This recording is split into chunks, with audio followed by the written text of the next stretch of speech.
we saw with his nomination something truly extraordinary, which is the government of Iran formally and publicly praising the nomination of a defense secretary. I would suggest to you that, to my knowledge, that is unprecedented, to see a foreign nation like Iran publicly celebrating a nomination. Just watching that reminded me of McCarthy. Welcome back to Horrible. That's just a sample of freshman Texas Senator Ted Cruz's language this week about Defense Secretary nominee Chuck Hagel. Here's what really happened at his weekly news conference. The Iranian foreign minister's spokesman was asked about Hagel's views on Israel and U.S. sanctions on Iran. And as Reuters reported, the spokesman responded, "We hope there will be practical changes in American foreign policy and that Washington becomes respectful of the rights of nations." Well, not exactly an extraordinary, unprecedented celebration of Hagel's nomination. Cruz, however, used this kind of innuendo and guilt by association. It reminds us of another senator, Senator Joe McCarthy. See if you agree, however. A month after Edward R. Murrow's famous March 1954 See It Now broadcast, in which he exposed McCarthy's tactics, the senator accepted Murrow's invitation to respond. Here, McCarthy uses a favorable TV review in a communist newspaper as evidence of Murrow's connection to communism, supposedly. Let's listen. Let's take 30 seconds or so, if I may, look a little further to see who's giving comfort to our enemies. Here is a Communist Daily Worker of March 9, containing 7 articles and a principal editorial, all attacking McCarthy, and the same issue lists Mr. Murrow's program as, listen to this, one of tonight's best bets on TV. Wow. Also that week, Senator Cruz. This week, Cruz took another opportunity to tar Hagel with innuendo that he may have received, catch this, may have received $200,000 from, of all places, North Korea. I don't think North Korea has $200,000. Let's listen. It may be that he spoke at radical or extreme groups or anti-Israel groups and accepted financial compensation. We don't know. He could not even say that the $200,000 he received did not come directly from a foreign government. And the question this committee asked, have you been paid directly by a foreign government? I would suggest it is every bit as relevant to know if that $200,000 that he's disclosed came from a foreign government. Now, it may be perfectly appropriate. We might conclude that it was benign, it was reasonable, but it is at a minimum relevant to know if that $200,000 that he deposited in his bank account came directly from Saudi Arabia, came directly from North Korea. On his 1953 hearings to investigate the Voice of America for communist infiltration, so-called, Senator McCarthy tried to discredit State Department employee Reed Harris by insinuating there that his choice of legal representative 20 years earlier made him suspect. Let's listen. Did the Civil Liberties Union provide you with an attorney at that time? I had many offers of attorneys, and one of those was from the American Civil Liberties Union, yes. The question is, did the Civil Liberties Union supply you with an attorney? They did supply an attorney. The answer is yes? The answer is yes. You know the Civil Liberties Union has been listed as a front for and doing the work of the Communist Party. Mr. Chairman, this was 1932. Yeah, I know that's by 1932. Do you know that they since have been listed as a front for and doing the work of the Communist Party? I do not know that they have been listed so, sir. You don't know they have been listed? I have heard that mention and read that mention. Well, we see some similarities in these two senators. Joining me right now is the Washington Post, Nia Malika Henderson, and senior political writer for the Dallas Morning News, Wayne Slater, who's also the author of Bush's Brain. Wayne, I saw it this week. I watched the way he sits there in that indictive manner of his, that prosecutorial manner, throwing out incredible innuendo like, unless you tell us where you got that speech money from, we can assume it came from North Korea. I'm sorry. How do you make comments like that when everybody knows they don't have a nickel to rub together up there? They got nothing. Why? Who would you speak to in North Korea? Just throwing that out, so then he has to deny it. And then he gets into the game of he denies being an agent of the North Koreans. This is McCarthyism. There's no other word for it. He even looks like McCarthy the way he does this stuff.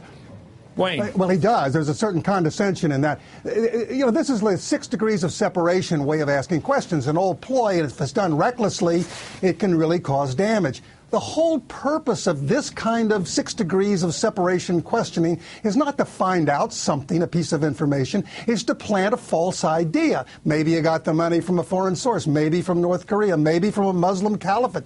All I'm doing is asking a question. Why won't you answer it? It is an amazing approach, and when used recklessly, as I think in this early weeks of Ted Cruz's tenure, I think it invites the idea that he might look a little like Joe McCarthy.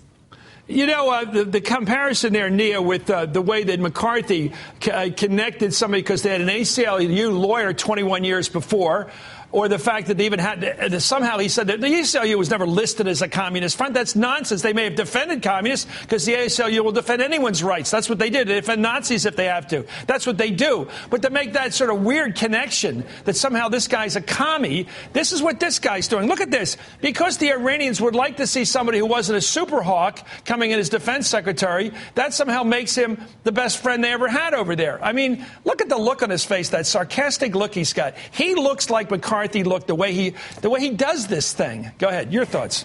Well, I'm just trying to document this.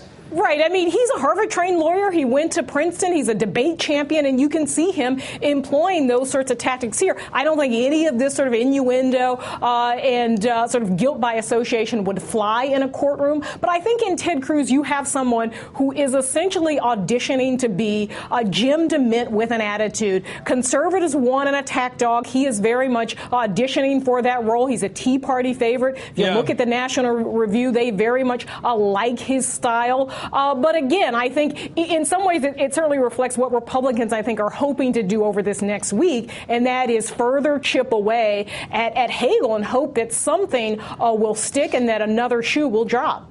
Well, let's take a look at another thing. But first of all, just in terms of British-style debate. British-style debate, you use innuendo, you use rhetoric. American-style debate, guys, is about documentation. It's about bringing in evidence. That's how we debate in this country. The British do it with flair and all kinds of rhetoric and oratorical devices. That's what he's more like. Anyway, both Senator Cruz and Senator McCarthy at times have used media props to make their points. At Hagel's hearing before the Senate Armed Services Committee, Cruz employed a video clip from Al Jazeera. Here he sets up the presentation. I'd like to draw your attention to an interview you did in 2009 with Al Jazeera. And with the chairman's indulgence, if we can play an excerpt of that interview.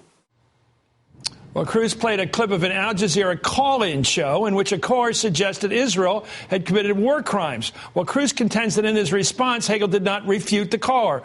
Well, during the 1954 Army McCarthy hearings, Senator McCarthy held up the Communist Daily Worker as a prop. Let's watch.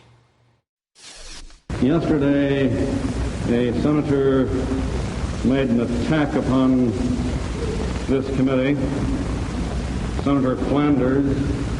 I find that attack headlined in the Communist Daily Worker. Flanders likens McCarthy to Hitler. I believe you described the Daily Worker this morning already as the telegraph agency of the Communist Party. So Senator Flanders, who is heading the committee investigating McCarthy's tactics, is somehow guilty of being a commie, again, because the communist newspaper reported on what he had said. Who believes this, Nia? And I'm just wondering, you watch them, and I don't want you to make, you're a reporter, you don't have to make any ultimate condemnation of these tactics. But tactics are tactics. Innuendo is innuendo. Guilt by association is guilt by association. The tactics are there on the table. And again, I'll go back to the manner of his presentation. He looks like a prosecutor, not a senator. He is prosecuting Hagel here for some political purpose. I don't know what it is. I guess it's Tea Party stuff. That's right. I mean, I think he very much understands that this is theater. He is trying to ultimately land on Fox News, to sort of have a highlight reel there, a highlight reel on Rush Limbaugh's show. I mean, I think that's what he is after. And again, he is finding some footing among Tea Party folks, among ultra conservatives. That is his goal. Normally, senators come in, they put their head down, and they sort of follow the rules and follow the rules of seniority. And he is not doing that. But I will say, in that clip, ultimately, John McCain brushes him back and says, listen, we're not here to impugn Hagel's character, and he comes to Hagel's defense. Well, I got to end this tonight by saying good advice, I think, to Senator Cruz, who's starting off with a great education and great potential.